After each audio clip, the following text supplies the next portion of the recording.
Hi there, in this video you're going to learn about constant rate of change. Rate of change is just a rate that describes how one quantity changes in relation to another quantity. A linear relationship is a relationship that will graph a straight line. So it could be straight diagonal, it could be straight across. Either way, it's a linear relationship. Constant rate of change is the rate of change between any two quantities is the same or constant. The table shows the distance traveled on a zipline tour. Find the constant rate of change between the quantities. So from time you're going 2, 4, 6, 8, 10, 12. And your distance you're going 12, 24, 36, 48, 60, 72. So what I want to know is what's the rate of change in time first. So to go from 2 to 4, what are you doing? You're adding 2. To go from 4 to 6, 2. 6 to 8, again, you're adding 2. 8 to 10, you're adding 2. And 10 to 12, you're adding 2. Now let's look at the bottom here. From 12 to 24, you're adding 12. From 24 to 36, you're adding 12. And all across, you are adding 12.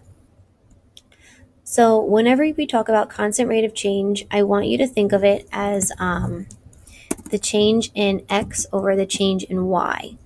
So what we're going to do is we're going to change in, I said change in x over change in y. I meant change in y over your change in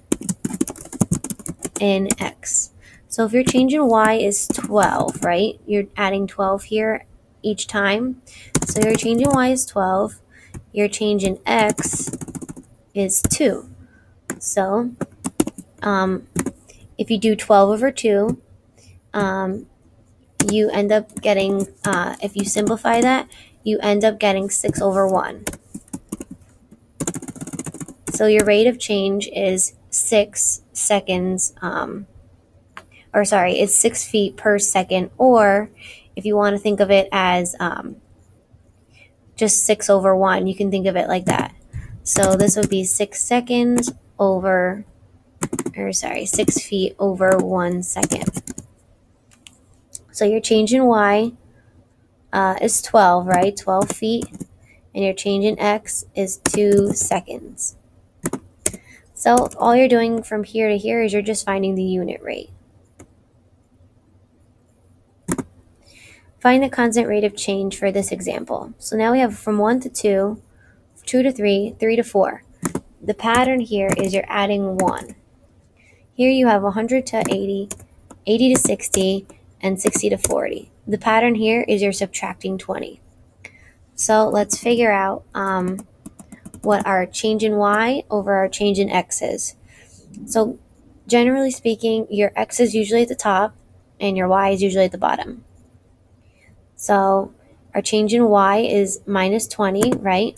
And our change in x is plus 1. So it would be minus 20 or negative $20, right? Minus $20 every day. So every day you're losing $20. It could mean you're spending it or losing it. All right, here's the next example. It says find the constant rate of change. So we have time here. We have 0, 1, 2, 3, 4.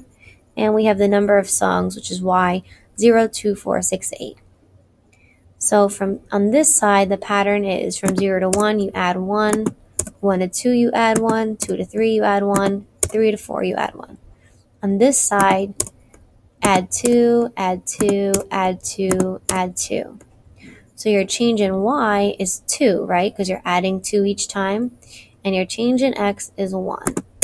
So it would be 2 songs per 1 minute.